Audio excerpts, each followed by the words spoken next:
Hello guys, and welcome back to Joe's Adventures. And today, after 2 months of long, arduous, terrible waiting, well, not terrible for me, terrible for you guys, because you love these kind of videos. Well, we're finally at part 10 of our dinosaur accurate, Jurassic World Evolution dinosaur accurate mod collection. Oh, that's a bit of a mouthful. Where we just take a look at some of the mods that the community has made to try and make the animals in Jurassic World Evolution more similar in anatomy to their real life fossil counterparts. So we've got even though there's been a bit of a big wait for this video, I'm really excited to get stuck into this one because we have some really excellent mods. So yeah, we are going to start today with acidic goddess or something along those lines, who made Prenocephale.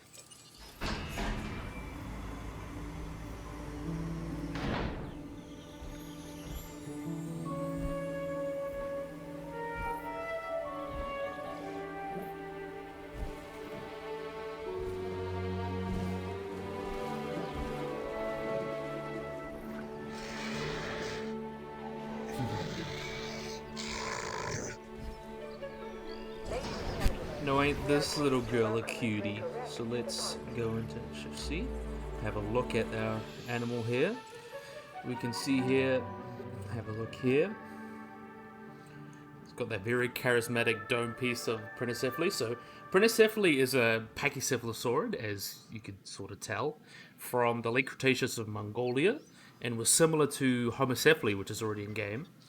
But there's a huge debate really about whether it's an adult Homocephale, or rather, I think the better word would be say, is Homocephale just a juvenile Prenocephale, or whether Homocephale is its own thing, or is it a juvenile of another species of Pachycephalosaurus? So that's kind of been the debate recently. But yeah, still quite a cool looking animal, obviously found in Mongolia. They get up to about 2.4 meters long, or about 8 feet, and potentially about 130 kilos, which is actually my weight right now. Yeah. So, yeah, and they're really only known from their skulls and a few little bones, because that's naturally how Pachycephalosaurus is sort of preserved. That's just kind of how it is. And they usually base the common body plan on other Pachycephalosaurs, just because we don't know too much about them really. It's usually only their skulls and a few other bones preserved. Very nice looking. So, yeah, we'll just watch her go and do her thing. What's really cool is that these guys are comparable to Stegosaurus, which is another Pachycephalosaur, in a lot of ways, and even comparable to Charanthropus, I'm not sure that's how you pronounce it, which is a relative of this guy that lived in North America in Hell Creek.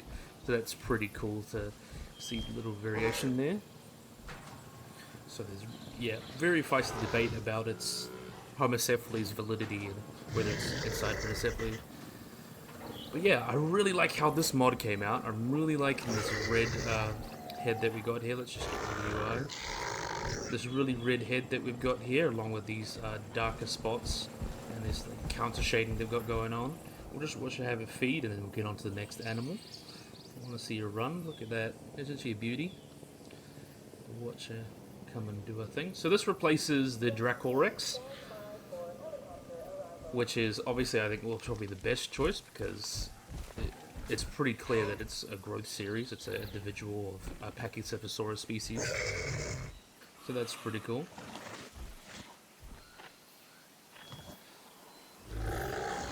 Oh wow, I didn't know that they picked the leaves up and ate it individually. Quite cute. Ooh. You look over at me. She's picked up what she wanted. One thing that's creepy about them is their hands. Ooh. Got those creepy little man hands going on.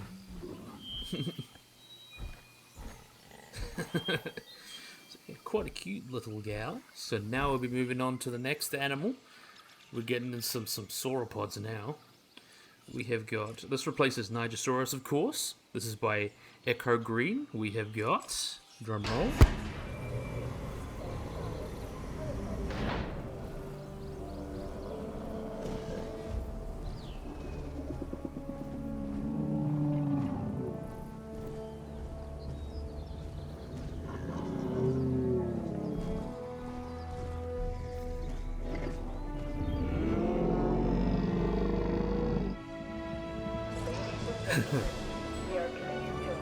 Look at you.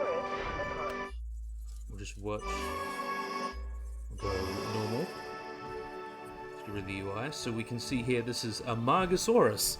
So Margasaurus is a Rebbachisaurid, which is a group of diplodocids, which are in the sauropods. They have very charismatic for these really short necks. But what makes Amagasaurus so different is this really weird spine that it's got going down its neck. There's been a debate to whether it's covered in keratin or skin, so it looks like Echo Green here decided to do the more frill interpretation, but that's more than okay. Very, very nice looking. So these guys are from the Amaga formation, La Amaga, so Amagasaurus, where they are known with a few other smaller sauropods, along with some other little things here and there, like some crocodiles and that. They get pretty big. These are pretty big animals. They get about 9 to 10 meters long. Not big, huge by sauropod standards, but still a very decently sized animal. So we can see the size here. Quite a nice looking animal. So obviously the sails there, we kind of really have no idea what they were for. They could have been for display, for mates, they could have been to protect the neck from predators. We kind of don't really have a clear idea of it.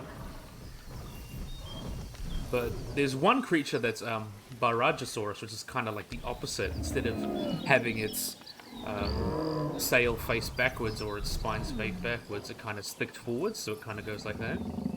Very cool to see like how different they are comparatively. Well, I think I mess with that again. I need to get used to the cameras again. I haven't been playing around with it too much. We'll watch her have a go of a drink. She's having a run. There we are. There we are. That's perfect. A wonderful gal. See you there.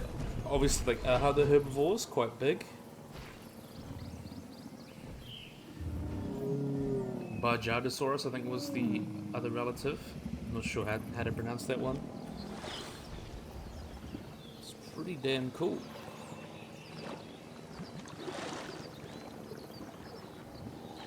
And there's actually some evidence to suggest that they could have somehow made some faster movements than... Not really a... Galloping in dinosaurs, as I've mentioned before, is not very possible because they have very rigid spinal cords and vertebral columns. So the thing is that you can't really gallop in the same way. You need lumbar vertebrae so you can have that flexion. But the bones of a Margasaurus are pretty sturdy, and even more sturdier comparatively to white rhinoceros. So they could have had some sort of faster motion going on, like a really fast run or trot. So that's pretty cool to think about. And yeah, that's found with a couple other titanosaurids, a basal Rebbachisaurid, which is a relative of actually Nigersaurus, and a bunch of other things. Crocodilomorphs like Amagasaurus, and believe it or not, a stegosaur and a small ceratosaur. So it's pretty interesting to see what lived in that formation, because this would have been the early Cretaceous where it was from. So it's really starting when South America was splitting off from Africa and Gondwana and starting to really become its own thing. So that's a really cool piece of history that we can know about through this guy. The evolution of the independent things, including the big titanosaurs and Giganotosaurus, and others, a big Ceratodontosaurus, that kind of explains the evolution and building into that. So that's pretty cool. Quite beautiful, aren't they? So I think now it might be a great time to move to the next animal. You guys are lucky. We've got yet another sauropod. So here we have got a replacement for Apatosaurus that's done by Jagged Fang Designs. It was commissioned by Miss Titan. Yeah, Miss Titan. Just making sure you got to remember all these names for all these mods. But it was commissioned by Miss Titan, and I got to say it really looks beautiful. So yeah, we're just going to let it walk out and see how beautiful it really is.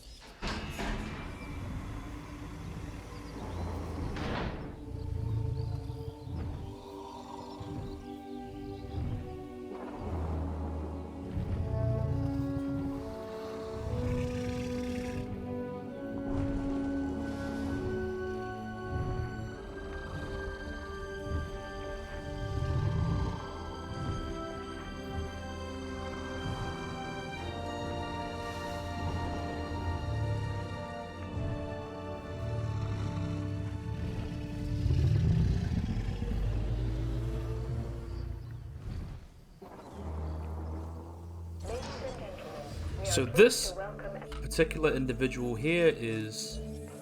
Oh, wait, I don't want to go slow, I want to go normal.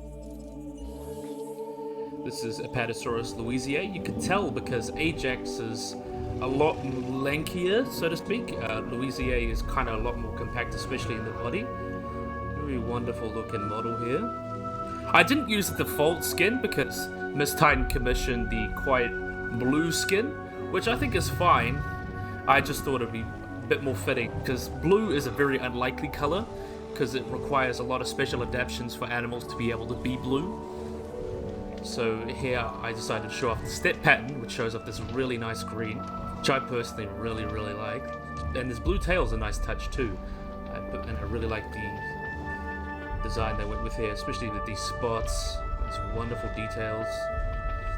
And we can see here we've got those little neck bosses. So these neck bosses were inspired by a post by SV Powell, which is basically kind of specializes in sauropods, and they were thinking about how apatosaurines, like Apatosaurus, Brontosaurus, those kind of guys, they had really thick and powerful necks, and they speculated that they could have been bosses that were attached to the kind of by tendons to the chevrons or the little sticky out bits from the vertebra that could be a good place to rest bosses on, so it'd be kind of there sitting on the skin, and it'd be used for a thing called Bronto Smash, where they'd kind of compete with each other, they'd like slam each other. Imagine kind of like giant elephant seals, they're kind of slamming each other with their necks, either for mating or competition, just whatever reason really, they want to feel like beating each other up.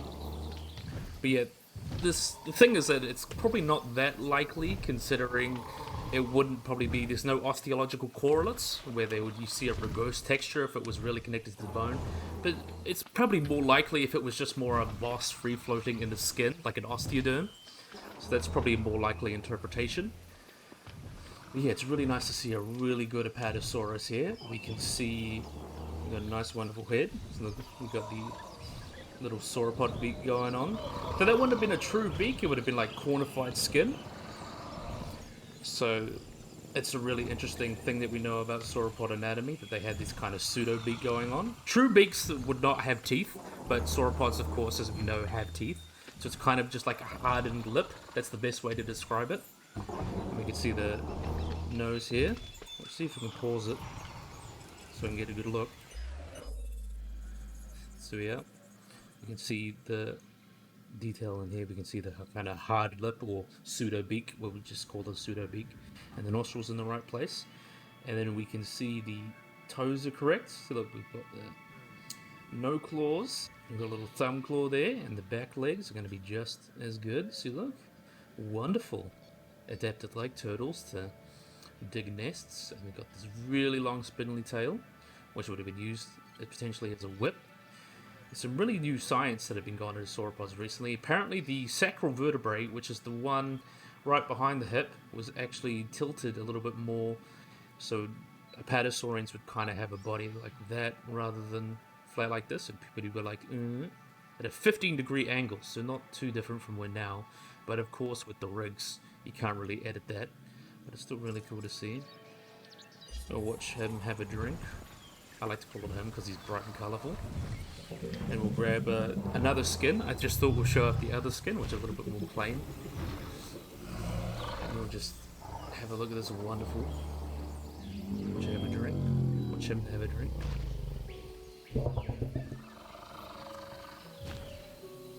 Bend him down, have him.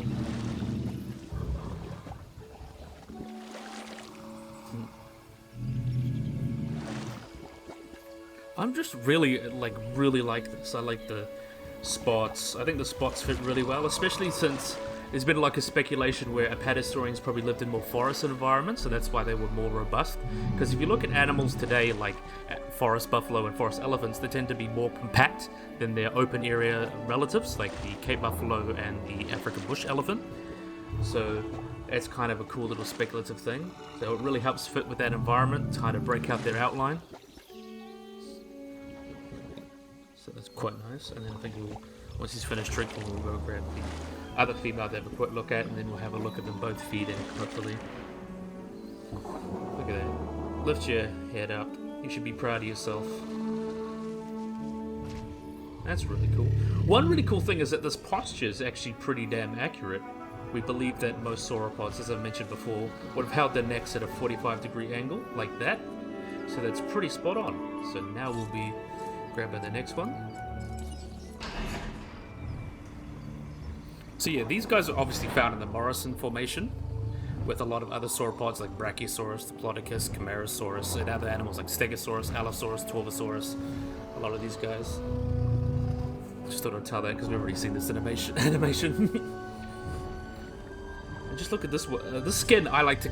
If you want to like play along with it a little bit, I think this would be a really nice female skin, because obviously in a lot of species, the males and females tend to, when there's sexual dimorphism, the males tend to be more extravagantly coloured or bigger. What do you have your call there? And I think this is kind of a good way to explain it. I really like this yellowish tinge here. I'll see if they're going to go and eat from the feeder. Or wait for them in time. Kind of wish we could speed it up a little bit because these sauropods are so slow. It's part of the reason they make our episodes. We'll watch them interact with each other.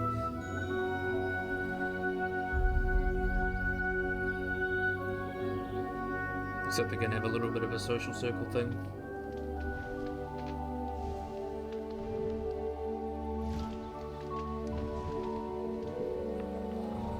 You see a sauropod there.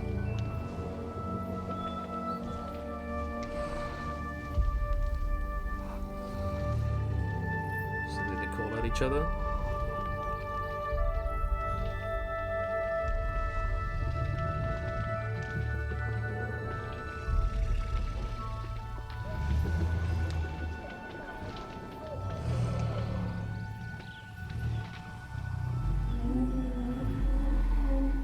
You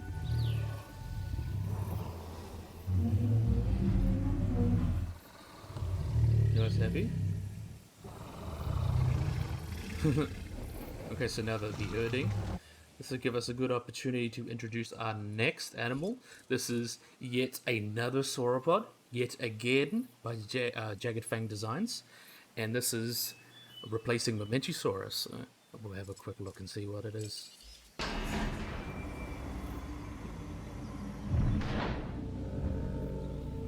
Yet another sauropod.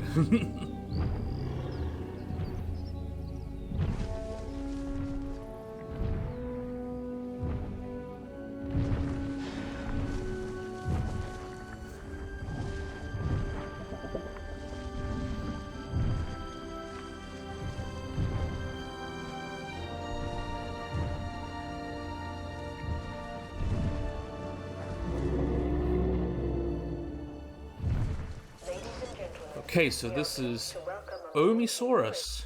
I believe how it's pronounced. Omisaurus. This is a genus of sauropod dinosaur, very closely related to Margasaurus.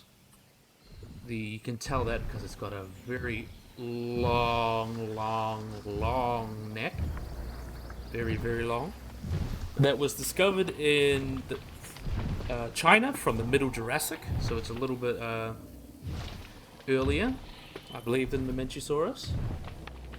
And these guys get pretty big. They're believed to get about 20 meters long and I think 10 tons. That seems a bit light for what it is, but that's just the estimate I got here. We can see how big and beautiful this guy is. Let's see if he's gonna go walk. He's gonna go walk over there and see Apatosaurus sitting there and feeding from the feeder here. Too bad we missed that opportunity. Didn't want to take too long. But here we can see, beautiful. So we can have a look at the updated textures. This was originally made, I think, shortly after Orf, during when Jagged Fang Designs was making an Advanced Operation Genesis, which was a mod for JPOD. And what they did was someone commissioned I think it was Miss Titan actually again. Miss Titan commissioned it to be in Jurassic World Evolution, so they just updated the textures to fit better with the more current models. You can see here the updates in the texture here. Looks really, really nice. And I'll watch it here. So wow, ridiculously tall. So we can see the animal come and really crane its neck down. So you can see along with the updated textures, these also obviously the beak, of course, and it's got the right feet and such. But one thing I really like is these little spiky eyebrows. And the Apatosaurus has it too. I really like these little spiky eyebrows. So that's enough about the design. Let's talk more about Omisaurus itself. It was believed to be a Cetosaurid, so it's related to things like Spinosaurus. That was a weight bucket taxon, or basically just something to dump everyone into. But then they kind of described it as its own thing because it was clearly different. And it was originally related to Borealopelta, which is another very similar long-necked dinosaur, but it seems to be definitely a sister or close relative to Margasaurus, so it's a perfect guy to come and replace. Just look how long, that's just neck's almost ridiculously long. That's what up these Margasaurus, they're weird as heck. So this guy would have lived with other species of Omisaurus. There's quite a few species described, whether those could be lumped or just represent different growth series, whatever that is. That's just really for research. So they looked at Spinosaurus, which is very famous for having a club on the end of its tail, which Omisaurus has too. A lot of these Megaraptors, earlier sauropods, had some of these clubs at the end of the tail here. We can see that on view here. So the Spinosaurus is probably the most famous example of having a club on its tail. That's a really cool example of convergent evolution, where two animals that are not that closely related evolved the same thing. So you think sauropods kind of had it first, and then ankylosaurs and stegosaurs or thyreophorans evolved it next. So that's a pretty cool example of convergent evolution. So let's see if we're going to have a nice feed. We'll get you in the light. Pose you in the light there. Wonderful looking beastie. So they would also lived, I think, a little bit earlier than Margasaurus, and young Pachycephalosaurus is from the same formation, which is already what has happened. So you could potentially have them in like a habitat realistically, and it potentially also preyed on them. So if you're really careful about it, you might more avoid trying to put them together because they could eat each other. So there's also Amagasaurus, which is already in game, that was from the same formation as Omisaurus. And there's another little theropod, Margasaurus, which is pretty cool. So we can see how complex the ecosystem was in Middle Jurassic China. Lots of animals doing their own thing. I really love the textures on this guy. I just need to stop fawning over it. You'd like seeing the new beak thing going on, or beak, quote unquote. There's wonderful new textures, the wrinkles and the spikes on the dewlap. It looks wonderful. And muscle definition too. Wonderful. Comes in.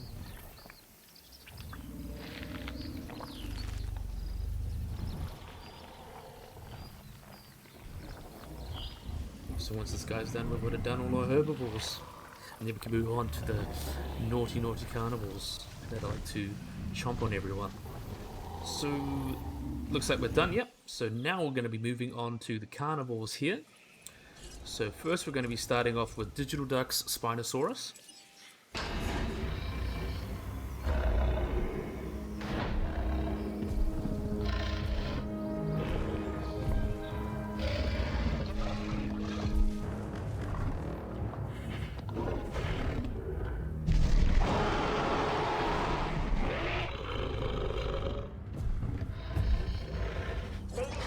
So here we've got, we'll just let it run. So here what we've got is very similar to Wheat's one that I showed off at the end of the last mod spotlight. This has mainly just been updated to fit the new evidence that we have of Spinosaurus. That shows it has a very long pad-like tail, which means it was most likely pretty aquatic, swimming around sort of like crocodiles were today, or something similar to...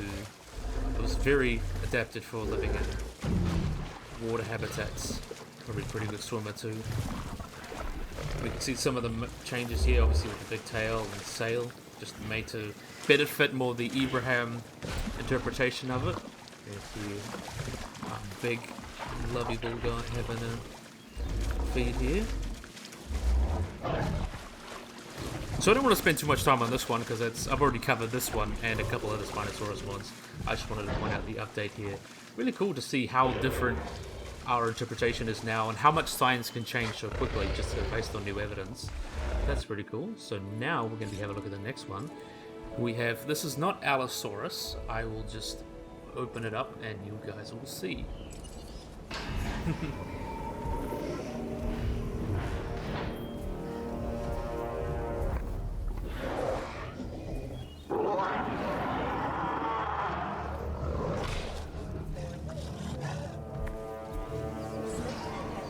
So this is a pretty interesting animal. This is Aristodon, or I believe that's pronounced Aristodon or something. Well, not Odon, Aristoron. Oh, I need to get better at my pronunciations, don't I? But this is a Megaraptor. It's very closely related to things like... well, let me just quickly end the fights. I want to make sure that they're not gonna kill each other while I'm trying to explain. Apply.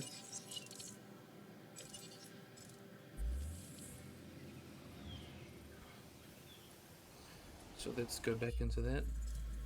So we can see this is a Megaraptoran, which is a group of dinosaurs that are not very well known, but there are relatives found in, like Megaraptor and Oshlovenita, which is sister to this guy.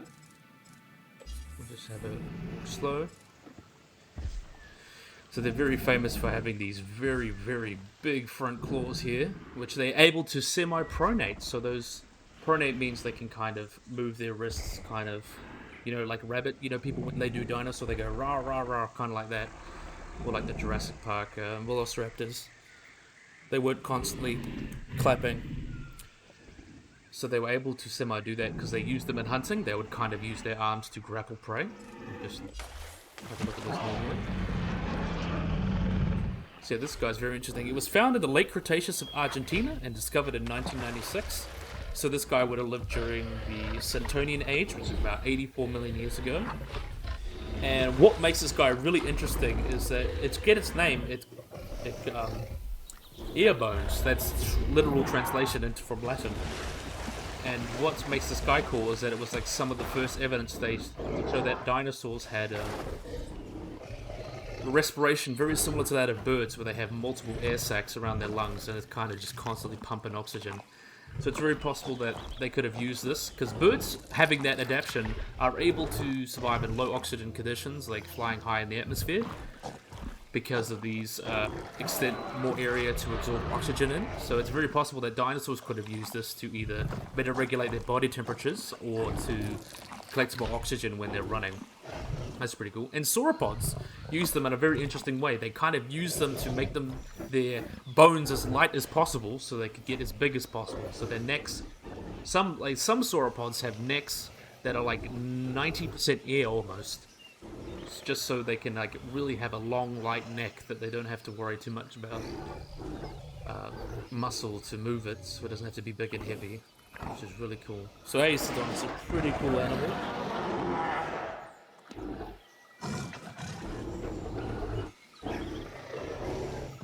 I really like this guy. I really like the colors too. I really like the... I'm personally not a big fan of the blue, but I love the patterns. I like the pattern around here. I like the... where are you? There you are. I love the pattern on the eyes. Going for a sleep. That's very cute.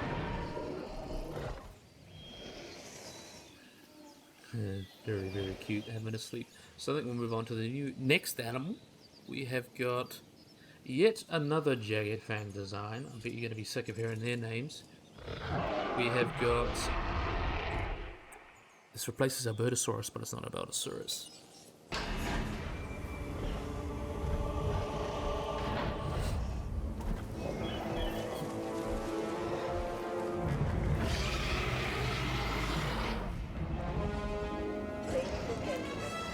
So this guy here is Daspletosaurus.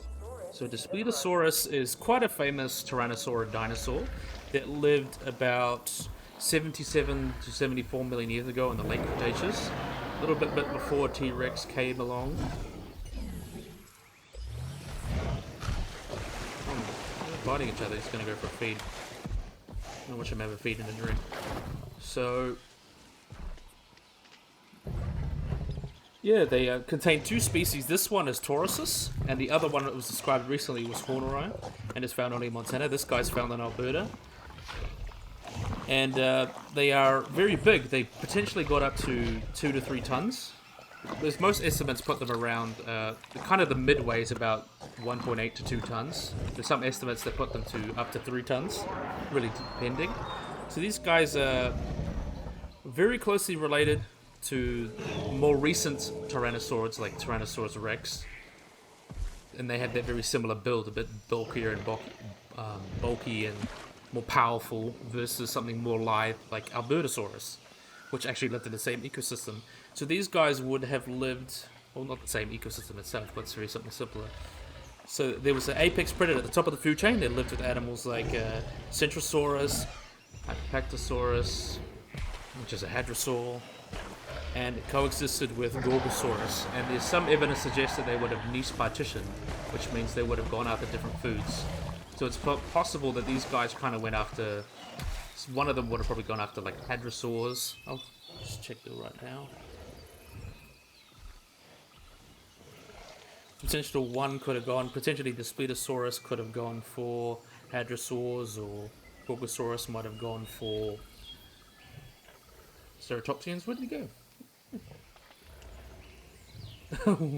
He disappeared on me.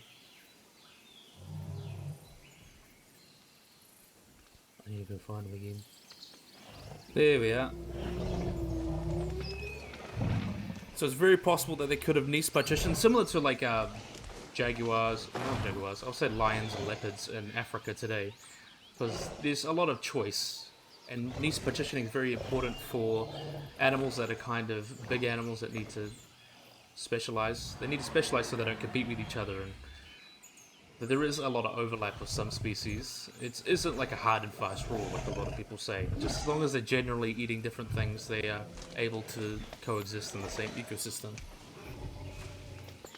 And there is some evidence that they could have had social behavior, not in the same way as like primates or elephants or something on that level. They probably potentially could have grown up in families together, like some birds do today. And or just mob animals, just like Komodo dragons. Like if there's enough in an area, they'll just kind of mob an animal and just try and bring it down. We know that they lived in like a very vast floodplain, which is pretty cool. They pretty much just hunted what they could, which is pretty interesting. And in a bunch of different formations, like the two Bedison and Judith River, you have a bunch of different things like frogs, salamanders, fish, basically things you'd kind of see. Also pterosaurs and the earliest birds, and a bunch of dinosaurs that you see in certain formations would be obviously like Centrosaurus, a lot of those guys. You can see you there. So there's a lot known about this individual dinosaur, which is pretty cool if you want to go research yourself. And I'm really liking how the red around the crest here and the nice covering over the lips, or over the teeth. It's very, very nice. I like the pattern there, kind of breaks its outline. A little bit of counter shading going on. So yeah, so the last big carnivore we've got here, it replaces Chunkingosaurus, but it doesn't mean it's not a carnivore. We have got something that's not even a dinosaur. We have got, this is by Digital Duck, and we have got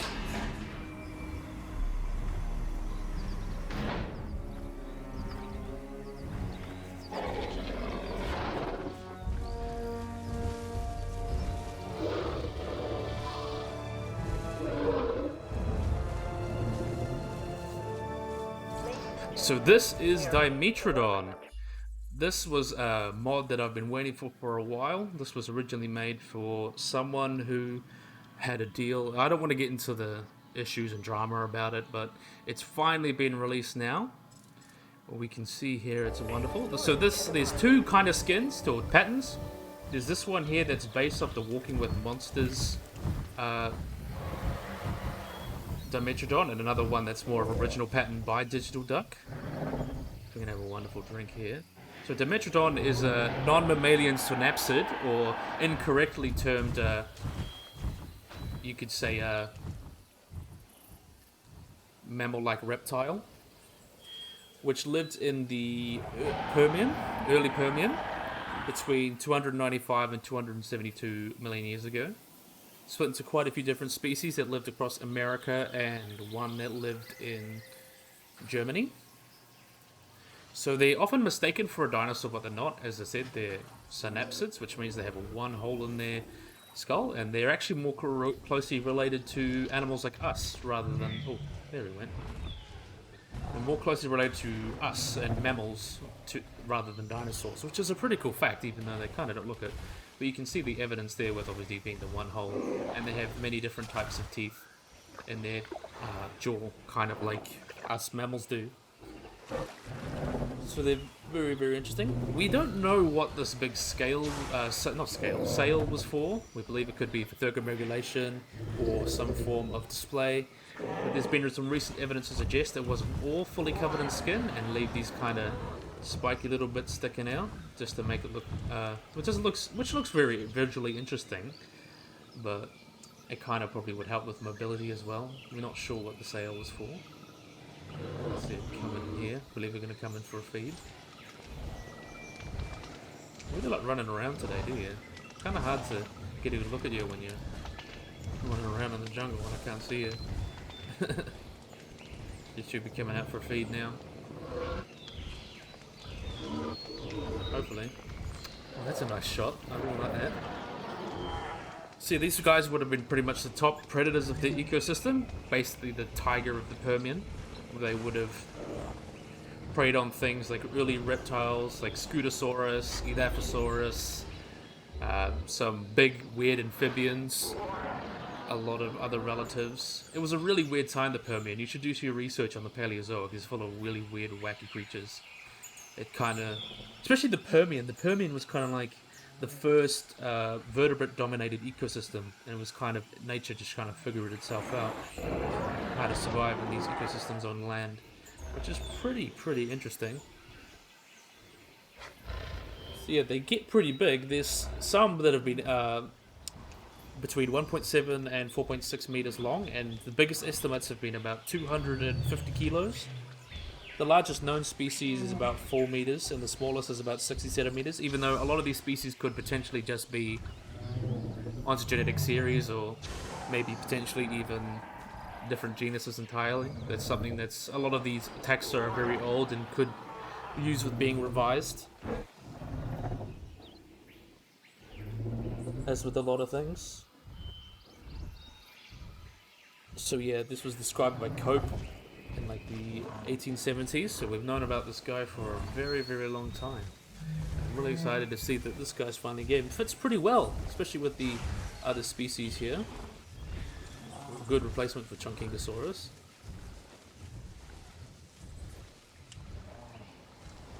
So we know that, yeah, top predator of the ecosystem, all that. We'll just want to watch him have a feed. There's two skins here. There's this one here and another original pattern with different shades, of course. Really nice to see.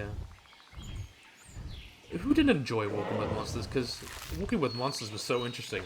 The only problem I had with Walking with Monsters, really, I said it wasn't long enough. Gotta be honest. So you can see having a feed there, and then we have our good old friend Aistodon, or not Aistodon, Ariston, coming and joining in.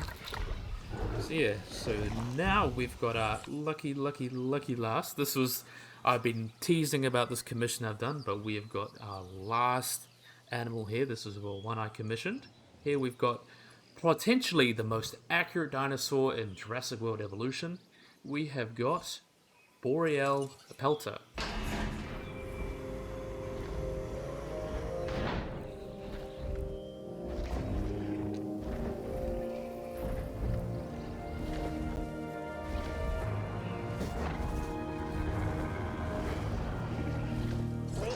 So this is the tundra pattern, which is not the default one, but probably the most reasonable interpretation of the evidence we have. So if you guys don't know, Boreal Pelter was only discovered in 2017, or described in 2017. It was discovered in 2011, which was found to be almost perfectly preserved.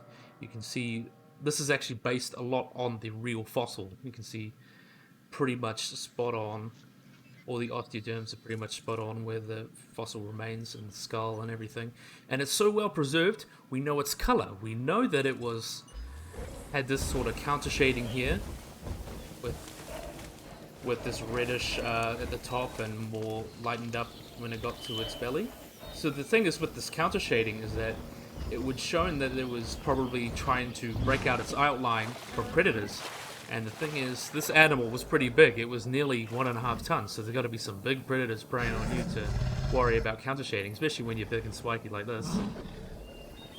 So this is just incredible. I'm really, really happy with how it came out. And another thing about this fossil is that there was a paper discovered very recently this year that talked about what the animal ate right before it died. So it really paints a really nice story. We've found that it was primarily cycads, and there's actually quite a bit of charcoal in its stomach, which probably means it was foraging right next to a forest fire. So you could imagine this wonderful story of a Nodosaur or Borealopelta walking up to a forest fire, or probably to the remnants of one, feeding on the selective plants that it wanted to eat, because it's clearly adapted. It's very selective feeder with its lean skull, skinny skull.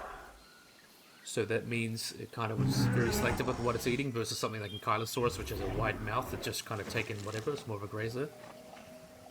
So yeah, we kind of can illustrate this kind of story of maybe him going after a forest fire, feeding on whatever debris was left there, or maybe hanging out near one. And we don't know how it died, but potentially got washed out to sea, and then fell down into the bottom, got buried in sediments quite quickly, and preserved for as long a time, I think about 70, I'm not sure how old it is, I think it's about 110, 112 million years ago, that's the correct time, in the early Cretaceous, where it preserved perfectly, and then it was discovered in 2011 while with mining. See, it's so amazing how much we can tell about this animal. It is potentially the most accurate animal in JWE at the moment. The only issue is really because of the Jurassic World rigs, they're not perfect to the anatomy of real-life ankylosaurs. So we had to do some changes here with the model, what Jagged Fang Designs did. They kind of had to make the face. The face is pretty much fine. The integument is fine. They really just had to change the back. The back in life would have been much rounder, and the front legs probably would have been quite a bit bigger. But other than that, he looks beautiful, doesn't he? I'm really, really happy with this commission, and he looks wonderful. So I think we'll grab the default skin, which is a little bit more visually interesting.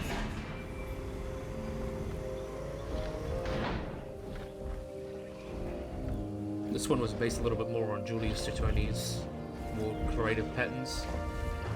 Just a bit of oranges to make it a little bit more visually interesting.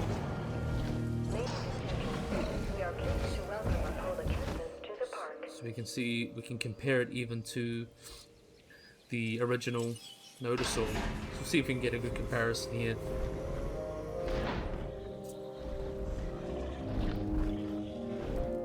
So this one was also sort of based on Borealopelta, but not as rigorously as, of course, the commission by Jagged Fang. So we can hopefully see them run together and compare.